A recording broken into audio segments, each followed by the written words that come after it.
teman-teman, kenalin, nama aku Mutia Maulida Setiawan dari Prodi Sarjana Kesehatan Masyarakat, Stikes dan Mausada Bandung. Di sini aku mau ngejelasin nih beberapa hal terbaru dari pandemi ini. Teman-teman tahu tidak bahwa COVID-19 merupakan penyakit menular loh, yang mana sebagian besar orang yang tertular mengalami gejala ringan hingga mematikan. COVID-19 muncul pertama kali pada Desember 2019 di Wuhan, Tiongkok. Kemudian menyebar ke negara lain, dan mulai Januari 2020 di Indonesia mengumumkan adanya kasus ini pada Maret 2020. Infeksi COVID-19 dapat menyebar dengan beberapa cara loh teman-teman. Penyakit ini dapat menyebar melalui tetesan kecil atau droplet dari hidung atau mulut pada saat batuk atau bersin. Droplet tersebut kemudian jatuh pada benda di sekitarnya. Jika ada orang lain yang menyentuh benda yang sudah terkonfirmasi dengan droplet tersebut, lalu orang itu menyentuh mata, hidung, atau mulut, atau yang biasa disebut dengan segitiga wajah, maka orang itu dapat terinfeksi COVID-19 atau bisa juga seseorang terinfeksi COVID-19. Sejak awal kemunculannya, virus ini terus berevolusi. Dapat dibuktikan dengan gejala-gejala yang ditimbulkan. Gejala tersebut berjumlah 11, di mana biasanya gejala ini muncul dalam 2 hingga 14 hari setelah penderita terinfeksi virus ini.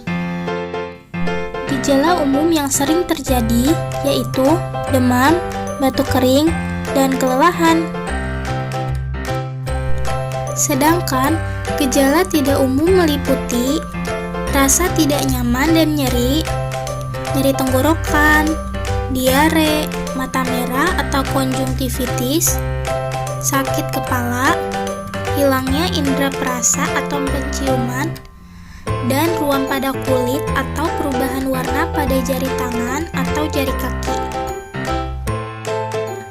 Dan untuk gejala serius meliputi kesulitan bernafas atau sesak napas, kemudian nyeri dada atau rasa tertekan pada dada, dan hilangnya kemampuan berbicara atau bergerak.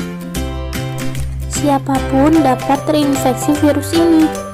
Akan tetapi, ada beberapa pencegahan yang dapat kita lakukan agar tidak terjangkit COVID-19. Berikut beberapa caranya. Yang pertama, rutin dan rajin mencuci tangan pakai sabun di air mengalir selama 20 detik hingga bersih. Seperti ini ya teman-teman cara mencuci tangannya. Ketika tangan kotor serta belum dicuci, sebisa mungkin untuk tidak menyentuh wajah, hidung, dan mulut. Seperti di ilustrasi ini ya teman-teman, jangan dicontoh ya. Yang ketiga, hindari juga ya kontak langsung dan tetap berjaga jarak dengan orang lain, terutama dengan orang yang sedang sakit. Jangan dicontoh ya ilustrasi ini. Di sini mereka sedang dance dan tidak boleh dicontoh karena harusnya kan menjaga jarak. Oke? Yang keempat yaitu selalu jauhi hewan maupun unggas liar dan juga hindari menyentuhnya. Yang kelima, gunakan tisu untuk menutup hidung dan mulut ketika bersin atau batuk, dan jika sudah, segera buang tisu tersebut. Yang keenam, jangan keluar rumah dengan keadaan sakit ya. Sedangkan yang ketujuh, jangan lupa untuk mengkonsumsi selalu vitamin C dan beberapa suplemen lainnya sebagai peningkat imunitas tubuh. Dan yang terakhir, jangan lupa juga untuk tetap menggunakan masker apabila ingin keluar rumah, membeli peralatan atau bahan logistik yang memang benar-benar diperlukan. Namun, sebelum menggunakan masker, banyak hal yang harus diperhatikan. Karena biasanya terdapat beberapa kesalahan yang sering terjadi ketika menggunakan masker. Seperti yang sudah dilansir oleh Huffington Post pada 24 April 2020, ada 5 kesalahan dalam memakai masker yang sering dilakukan. Kesalahan yang pertama yaitu ketika masker hanya menutupi mulut kita. Masker harus menutupi lebih dari sekadar mulut. Pemasangan masker seperti ini akan tetap menimbulkan risiko penularan penyakit. Kesalahan yang kedua yaitu ketika menggantungkan masker di dagu atau di leher saat tidak dipakai. Kesalahan yang ketiga yaitu saat masker terlalu longgar. Sebelum pergi keluar rumah, pastikan masker menempel dengan pas dan nyaman dipakai. Kesalahan yang keempat yaitu ketika masker hanya menutupi ujung hidung.